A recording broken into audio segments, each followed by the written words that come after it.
O verão é a época do ano em que devemos ter mais atenção com a exposição solar, principalmente crianças e pessoas idosas. Nós vamos estar à conversa com o Dr. Luís Matos, coordenador da Medicina Interna do Hospital CUF Viseu, que nos vai dar alguns conselhos básicos para a exposição solar.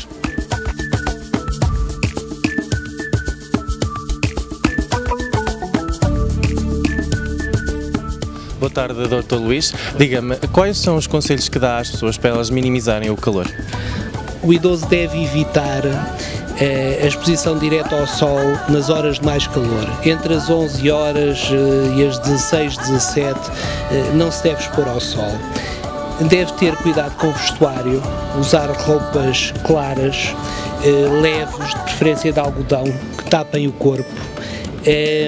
Calçado também arejado, meias de algodão, chapéus de aba larga, óculos escuros, ter o cuidado de proteger as áreas expostas com protetor solar. Para finalizar esta nossa conversa, qual o seu conselho para melhor feirar dentro da sua especialidade? Ora bem, como estamos em tempo de calor, convidativo à bebida, se tiverem sede, melhor é mesmo água.